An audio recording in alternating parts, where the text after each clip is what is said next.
Con la palabra en el corazón. Un desafío a navegar por las corrientes del conocimiento de la palabra de Dios. No se despeguen, que ahora comienza Con la palabra en el corazón. Amados hermanos, Dios les bendiga grande y poderosamente. Estamos una vez más con ustedes, con la palabra en el corazón. Y esta vez estamos en la segunda unidad, de esclavos a nación. Y vemos la lección 7. Si tienes el leccionario, busca la lección 7. La confianza infunde valor.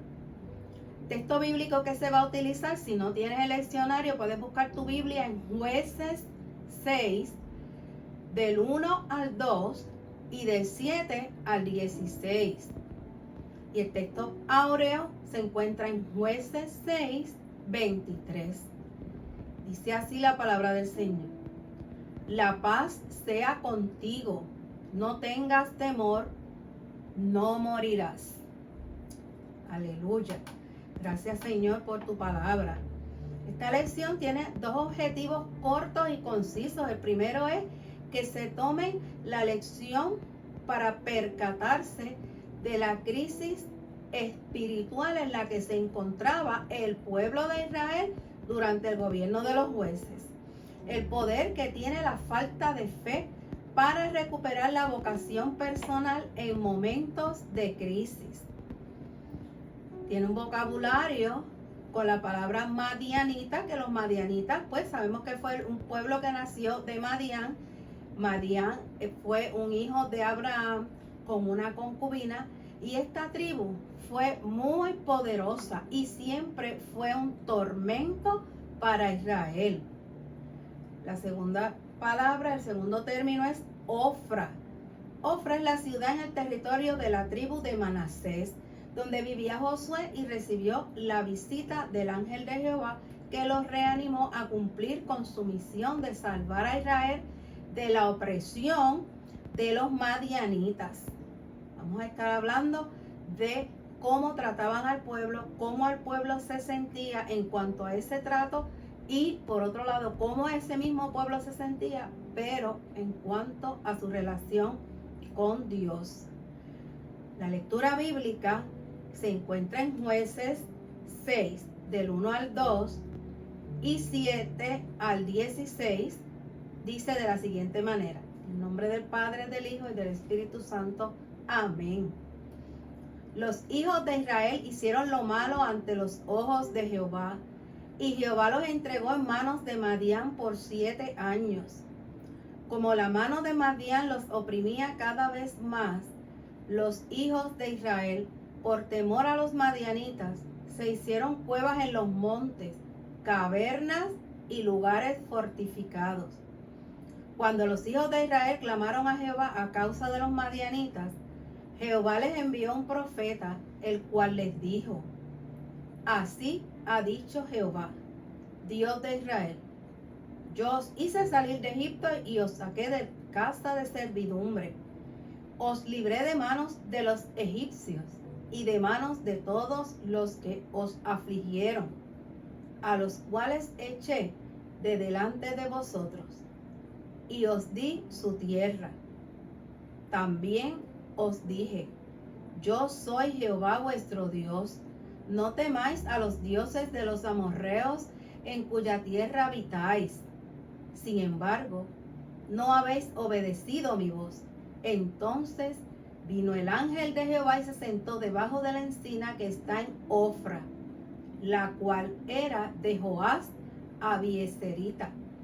Gedeón, su hijo, estaba sacudiendo el trigo en el lagar para esconderlo de los madianitas, cuando se le apareció el ángel de Jehová y le dijo: Jehová está contigo, hombre esforzado y valiente.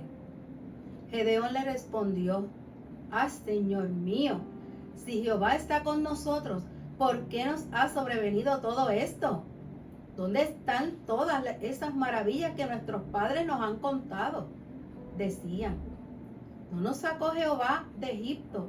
Y ahora Jehová nos ha desamparado y nos ha entregado en manos de los madianitas. Mirándolo Jehová le dijo: ve con esta tu fuerza y salvarás a Israel de manos de los madianitas. ¿No te envío yo? Gedeón le respondió de nuevo: ah, Señor mío, ¿con qué salvaré yo a Israel?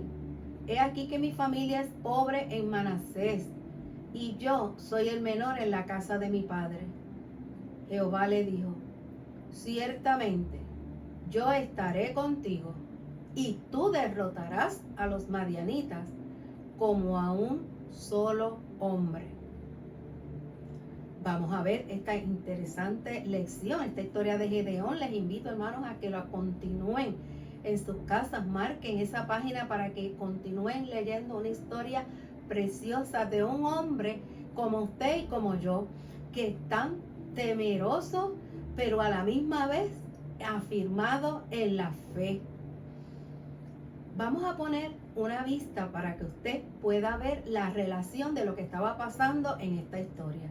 Estamos ante una historia en el libro de los Jueces, el cual es la base para esta lección, y describe un periodo en la historia donde, según Jueces 17, en aquellos días no había rey en Israel y cada cual hacía lo que bien le parecía.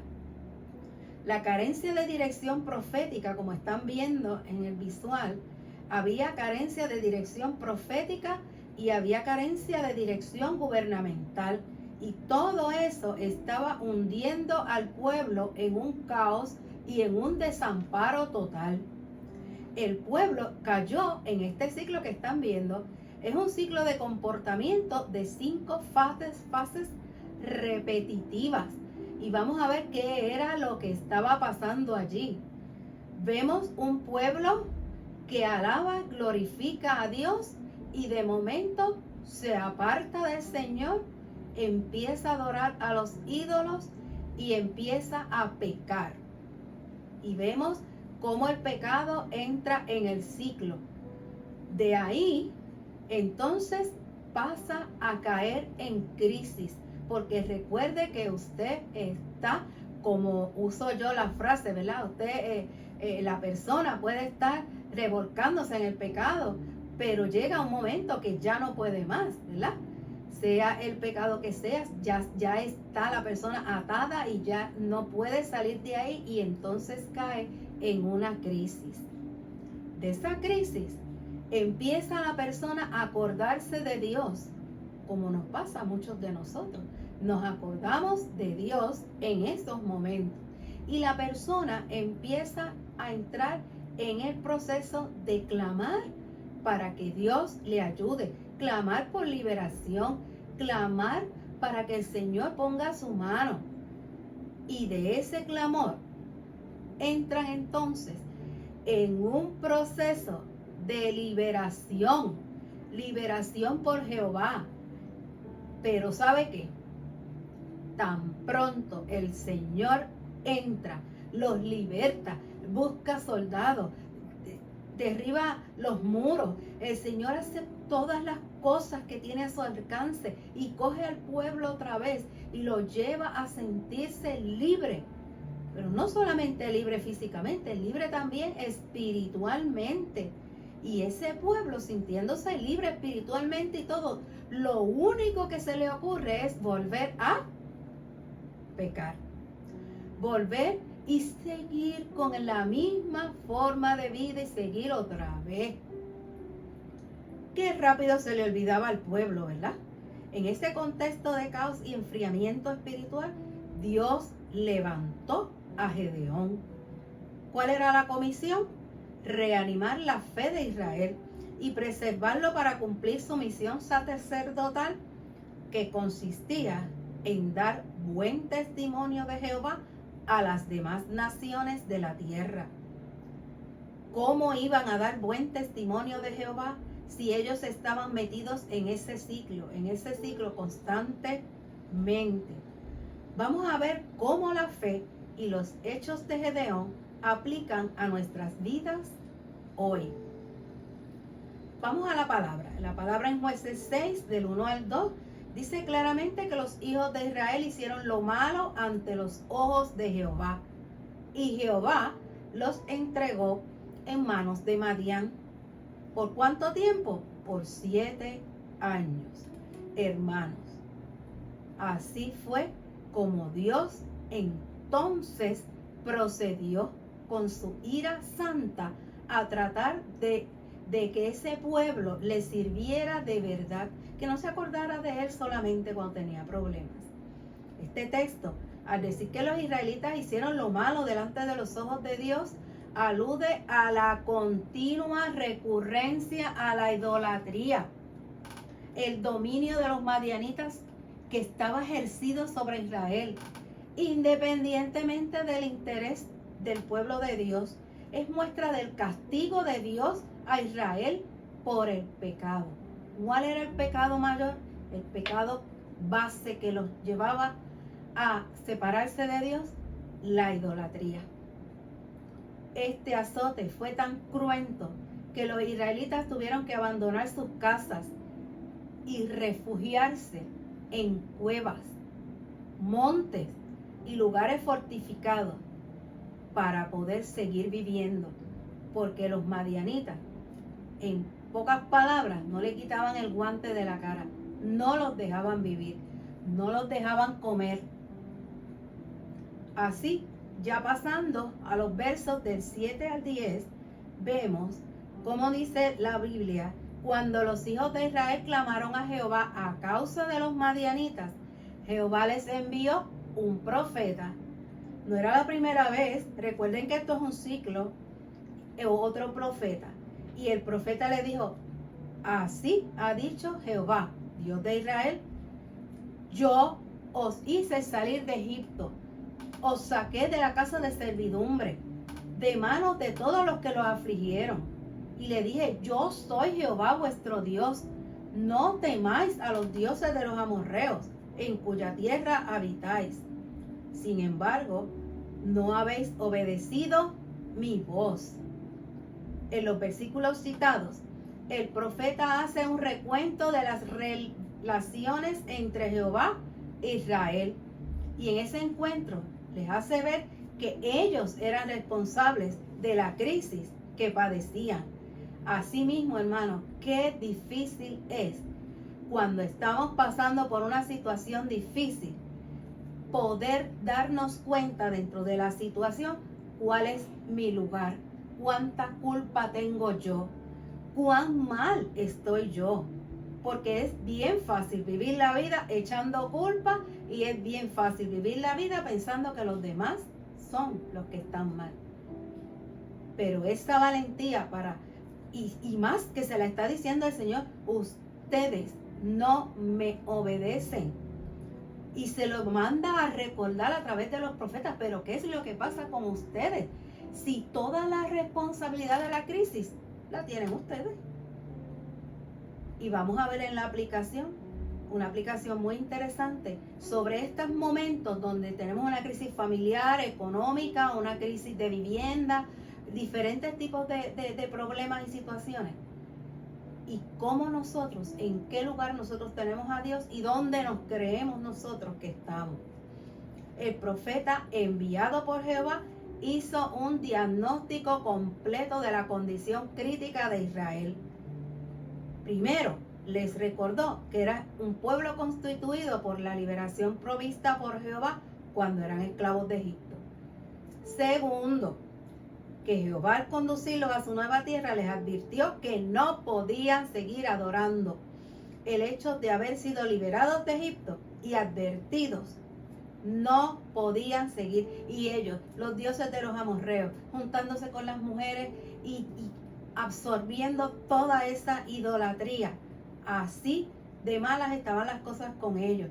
Estaban en un ciclo.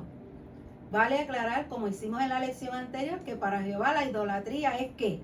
¿Qué se dijo en la lección anterior? Abominación. La idolatría destruye el orden dado por Dios, porque el orden es Dios primero. Y en la idolatría tú tienes a algo, a alguien primero que Dios. ese orden divino se rompe y al romperse, todos los seres vivientes empiezan a tener diferentes choques, crisis y situaciones. La idolatría corre paralela con la avaricia.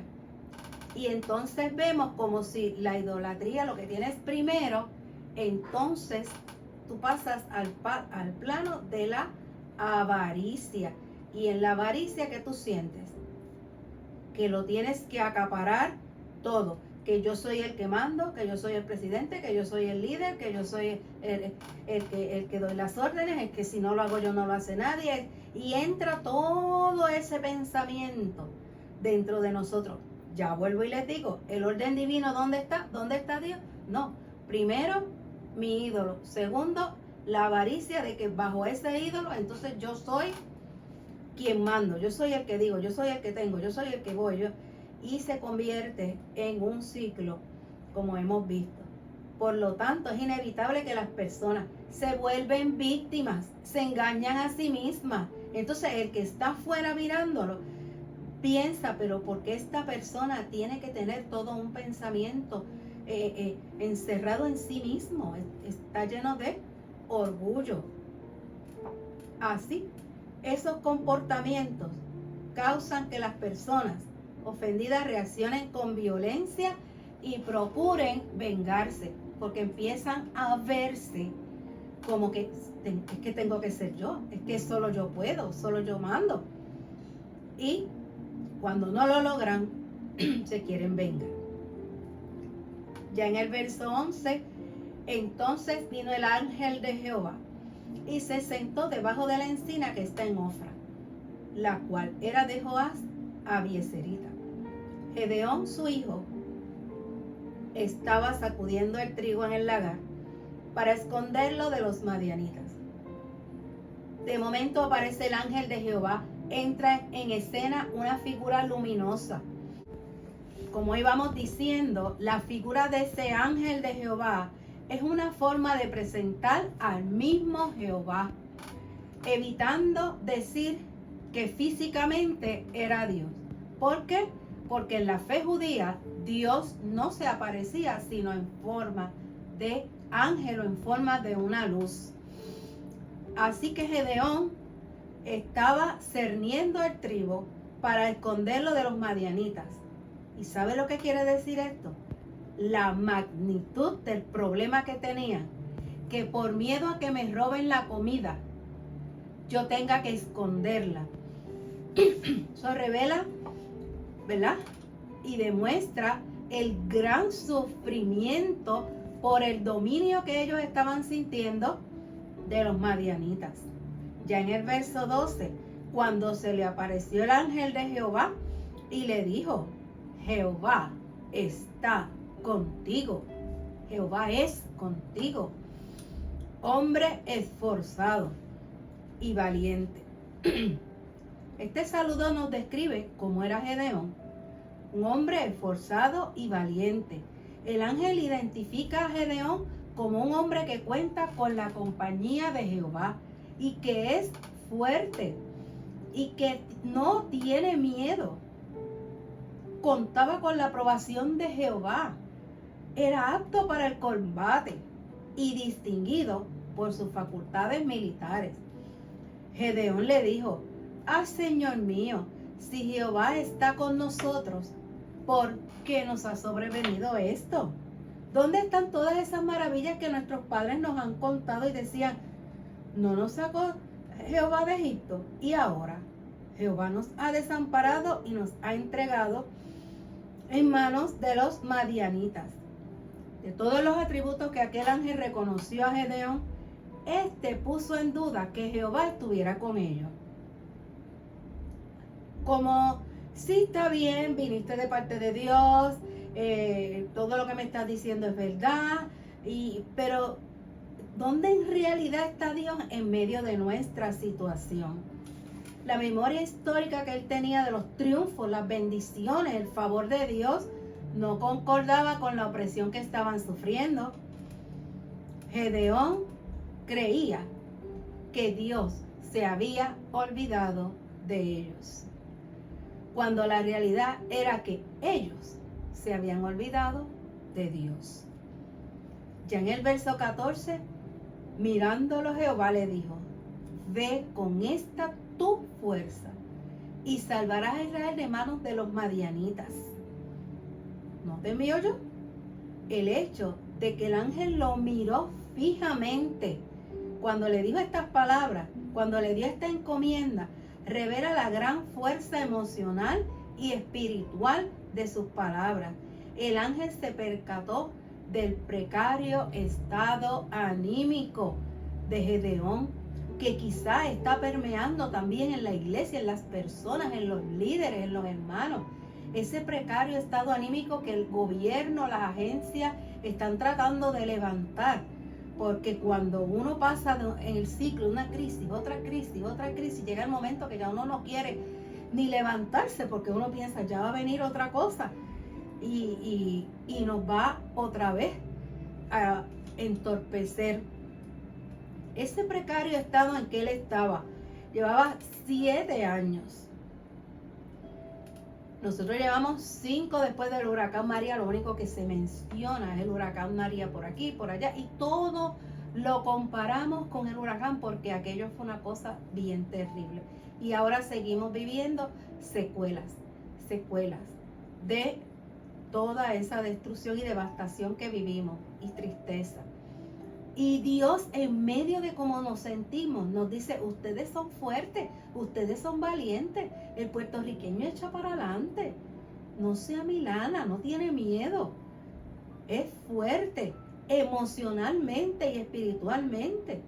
No se ha puesto a pensar en lo valiente que hay que ser para vivir en una isla.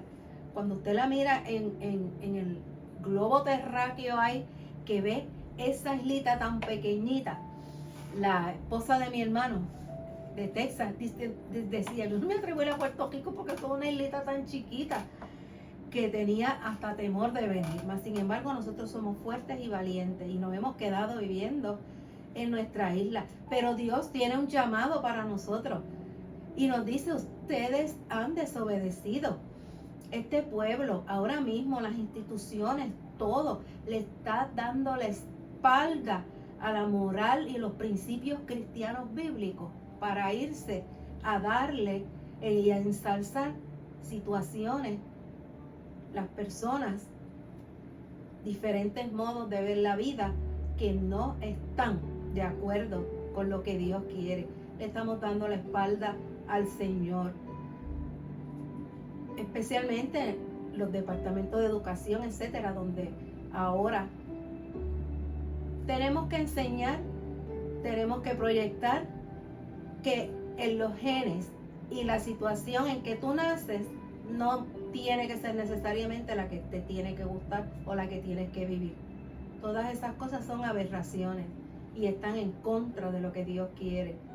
Tenemos que buscar las formas de seguir evangelizando, porque aunque tenemos un Puerto Rico que oye mucho de la palabra de Dios, hay que evangelizarlo, y el número 1 es con el ejemplo.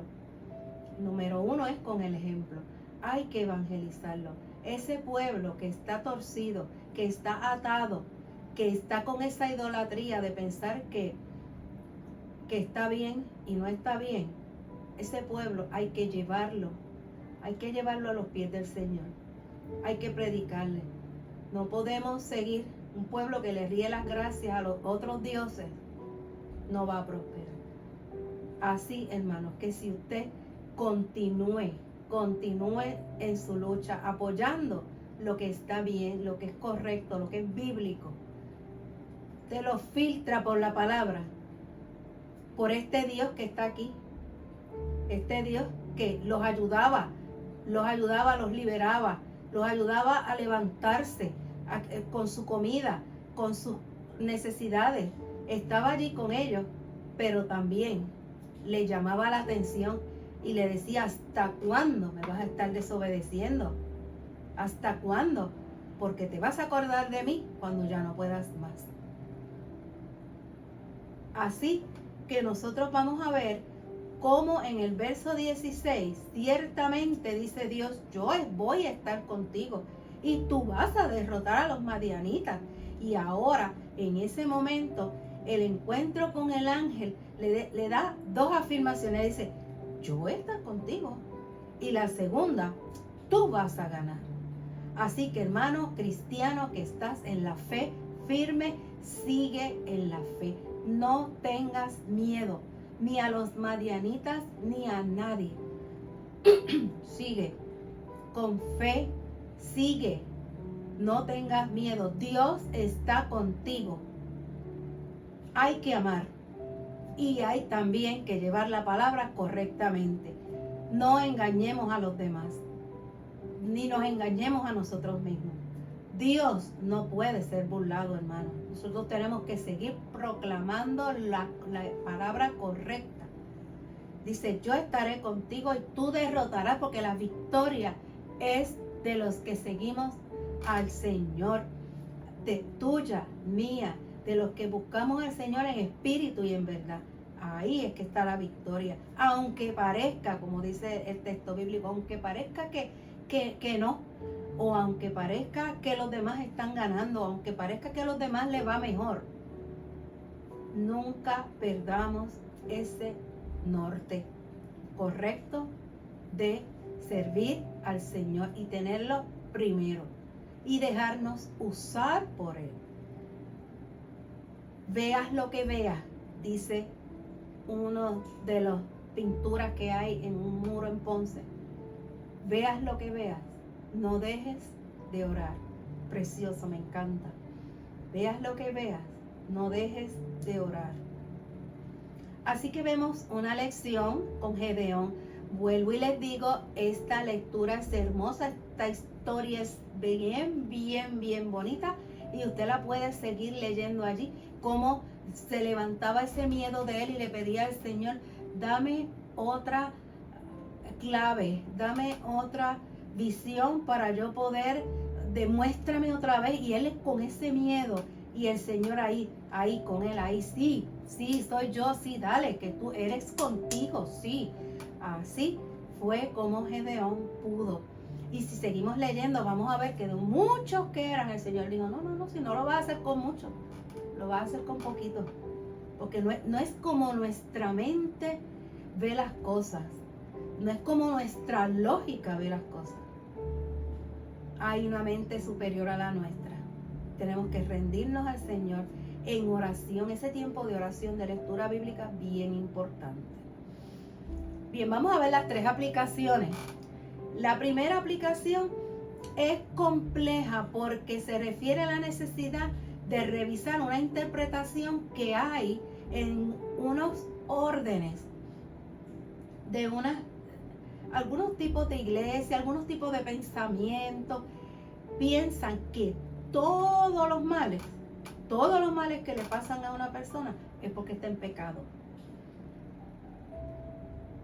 Precisamente porque en esta lección da la casualidad de Dios de que los males que ellos tenían respondían a que ellos estaban apartándose de Dios en idolatría. Pero no lo podemos coger como un texto base para decir que todo lo que te va a pasar en la vida es porque pecaste. No. Claro que también es pecado hacer de nuestro cuerpo lo que Dios no quiere, usar nuestro cuerpo incorrectamente, comer incorrectamente. Y no vamos a decir que entonces nos van a venir unas enfermedades y no las vamos a atar con el pecado de que no comimos correctamente, no fuimos al médico a tiempo. ¿Ves? Así que no tenemos que luchar y tenemos que ver esto de esta forma compleja, pero no lo podemos coger como algo firme y definitivo. Me pueden pasar las cosas. Si yo voy por la carretera y el carro se queda sin gasolina, yo no lo puedo ver como un castigo de Dios porque, hermano, no le echaste gasolina. O sea, no podemos espiritualizar tanto las cosas que las vayamos a ver todas como que son castigo de Dios. Como Él dijo, definitivamente, fuimos nosotros los que nos apartamos. La separación es causa de vicios que hacen daño a la salud integral de la gente y por consiguiente, si la gente está enferma, el pueblo está enfermo. Vamos a ver entonces la segunda aplicación. Podemos hacer esta segunda aplicación referente al desempeño del profeta que Dios envió a los israelitas. Cuando ellos clamaron a él por la devastación y la opresión, el profeta llegó a la morada de Gedeón, quien estaba pasando por un estado de crisis de fe. Este profeta, Dios lo cogió en un momento de crisis de fe y lo seleccionó. Él estaba bajo una despiadada opresión que parecía que no iba a salir. Crisis de fe, crisis de salud emocional. Lo que más destacó el profeta fue que en tiempos de crisis, por lo menos acudían a Dios. Y yo siempre digo, ¿verdad? Que como ellos dicen, no, porque nuestros ancestros nos contaron, nuestros ancestros nos decían de las maravillas, de cómo es Dios de Todopoderoso. Siempre pienso, tiene que haber un abuelito por allí dándole a ellos sabiduría, impartiéndole de todo ese testimonio, impartiéndole a ellos para su crecimiento espiritual. Lo más que se destacó en el tiempo de la crisis. ¿Y sabe qué esa mentalidad decía? Una vez recibían lo que pedían y necesitaban de Dios, ¿sabe lo que hacía? Volvían a desobedecerlo y a recaer en crisis. Y esto me acuerda, ¿verdad? Una historia que siempre nos hace el hermano Richard, de que cuando él era chiquito y su papá llegó con una cerdita, y la cerdita chona llegó y ellos con esa fiebre de que ya en su casa había una cerdita, la querían bañar. Y ellos se esmeraron y la bañaron. Tan pronto terminaron de bañarla, ella fue corriendo otra vez a su lodazal, a su bachecito. Allí se ensuciaba otra vez. Así estaba el pueblo, ¿verdad? El Señor los bañaba, los ponía bien lindos, todo, iba otra vez derechito. Es una aplicación que nos dice a nosotros que nosotros debemos salir de ese ciclo. Porque ahora vivimos una vida tan positiva que yo no paso crisis, yo no tengo problemas, yo no sufro. Ahora todo es una nube de superficialidad y de felicidad. Y ahora todo es lindísimo. Pero hermano, hay un Dios, hay unas exigencias, hay una obediencia. Y si usted no está de acuerdo a lo que Dios quiere, no va a poder. No va a poder. Usted va a sentir bien un día, va a orar, leer la Biblia y todo, pero tienes también que entonces accionar diciéndole al Señor, voy a quitar mi ídolo y te voy a poner a ti. Tercera y última aplicación. Podemos hacer la tercera aplicación relacionada con las palabras finales del ángel. La presencia de Dios no levanta a la persona para que se quede tranquila, para que no haga nada, para que se quede inerte, para que se quede quieta. Una vez usted ha aceptado al Señor y le ha dicho al Señor, entra en mi corazón, entra una revolución, entra un deseo de trabajar, un deseo por la Biblia, un deseo por congregarse, que nadie se lo tiene que decir. Cuando usted tiene, cuando usted cobra, cuando usted recibe su ayuda, su cheque, lo que sea, nadie le tiene que decir que tiene que ofrendar, porque eso, todo eso nace de un corazón que tiene a Dios en primer lugar. Eso es precioso. ¿Y cuánto nos darían los pastores y los maestros por ver de qué forma podemos hacer que las personas de vez en cuando vuelvan a ese primer amor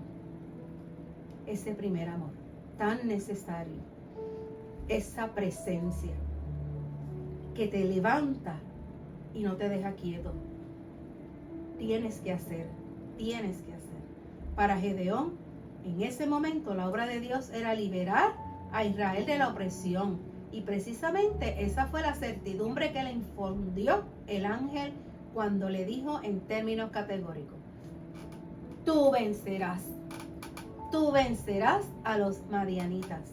Amado hermano, tú vencerás ese vicio, tú vencerás en esa situación. No nos dejemos oprimir por presiones sociales, presiones políticas, presiones económicas. Hay muchas presiones, muchas alrededor de nosotros. Pero este mensaje de esta lección debe estar calando en tu corazón. Tú vencerás a los madianitas. Tú vencerás eliminando ese orgullo de tu vida, eliminando esa soberbia, eliminando esos deseos de ser el único, eliminando todo lo que Dios no quiere, limpiándonos, pero limpiándonos para correr, pero no para correr a pecar otra vez, limpiándonos para correr a hacer el bien. Y así, hermanos, llegamos al momento del resumen. Una lección preciosa que termina con un resumen cortito y conciso también. En esta lección hemos destacado que en el tiempo de los jueces, la fe del pueblo de Israel había perdido la capacidad de dar dirección unificada al pueblo. La falta de dirección espiritual que el pueblo padecía causó la idolatría. Esto trajo como resultado la opresión de los madianitas sobre los israelitas. Con una fe bien fundada y nutrida en el conocimiento de Dios, podemos entender y corregir los males que nos aquejan y recuperar nuestra vocación cristiana como personas y como iglesia del Señor, llamada a glorificar a Dios y a servir al pueblo, comunicando el mensaje de la redención integral de la vida. Y así les pido que me acompañen en la oración que va a aparecer en las pantallas. Hermano, haga suya esta oración siempre, no la haga como una vana repetición. Que Dios escuche su corazón. Hasta aquí esta lección, Dios les continúe bendiciendo y oramos. Amantísimo Padre Celestial, bendecimos tu nombre. Gracias por revelarnos tu amor y tu poder en Cristo Jesús, tu Hijo y Señor nuestro. Gracias por darnos espacio y conocimiento para volvernos a ti a través de tu Hijo. Gracias por tu dádiva de la fe que vence al mundo, pues esta nos mueve a compartir el amor y la esperanza a todas las personas que nos rodean. A tu nombre sea la gloria. Amén, amén, amén. Dios les continúe bendiciendo. Hemos presentado Con la Palabra en el Corazón, con sus hermanos Sandra Torres y Richard López. Gracias por acompañarnos y que Dios les bendiga.